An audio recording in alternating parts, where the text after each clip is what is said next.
Alors que Gonzalo prépare son départ, Angela lui demande de rester afin de ne pas être seule. Elle prétend être malade pour l'empêcher de partir, mais Gonzalo maintient son voyage pour le travail. Angela se blesse alors volontairement à la main pour retarder son départ. Gonzalo décide de l'emmener à l'hôpital, mais en chemin il appelle Laura pour lui demander de garder les filles afin de laisser Angela se reposer. Arrivé devant l'hôpital, Gonzalo laisse Angela sans l'accompagner et part prendre son avion. Angela rentre chez elle en taxi. Sur le trajet, elle s'arrête à l'endroit où elle a jeté le téléphone de son mari pour tenter de le récupérer, sans succès. De retour chez elle, elle soigne seule sa blessure, prépare une valise avec les affaires de ses enfants et se rend au cabinet d'avocat de son amie Esther. Cette dernière étant absente, Angela y croise l'ex-mari d'Esther Ander, qui souhaite lui parler de la plainte déposée contre Gonzalo. Angela refuse la discussion et quitte les lieux. Elle achète ensuite un nouveau téléphone afin de récupérer les données de son portable volé après avoir retrouvé une copie de la déclaration de vol dans ses mails. Elle parvient à récupérer ses contacts et appelle Eduardo. Elle lui confie sa peur d'être en danger. Eduardo lui conseille de se cacher dans la maison d'un ami et lui promet de la rejoindre plus tard. Angela rend visite à sa mère pour lui annoncer qu'elle part quelques jours avec ses filles, puis laisse de l'argent à son infirmière. Elle récupère ensuite ses enfants à l'école en prétextant un rendez-vous médical. Sur la route, Gonzalo tente de la joindre, mais Angela ne répond pas et conduit les filles jusqu'à la maison de l'ami d'Eduardo. Alors qu'Angela joue avec ses enfants, Eduardo l'appelle et lui fait écouter un message de Gonzalo annonçant qu'il a annulé son voyage et qu'il rentre chez eux. Eduardo propose alors d'éliminer Gonzalo. Bien qu'hésitant, Angela accepte d'écouter son plan. Elle doit donner rendez-vous à son mari, tandis qu'Eduardo simulera un accident, pendant qu'elle se créera un alibi à la plage.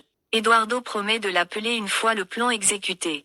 Angela contacte aussitôt Gonzalo pour lui fixer rendez-vous, puis se rend avec ses filles près de la plage afin de croiser le plus de personnes possible. En attendant, elle repense au moment heureux partagé avec son mari et ses enfants et regrette sa décision.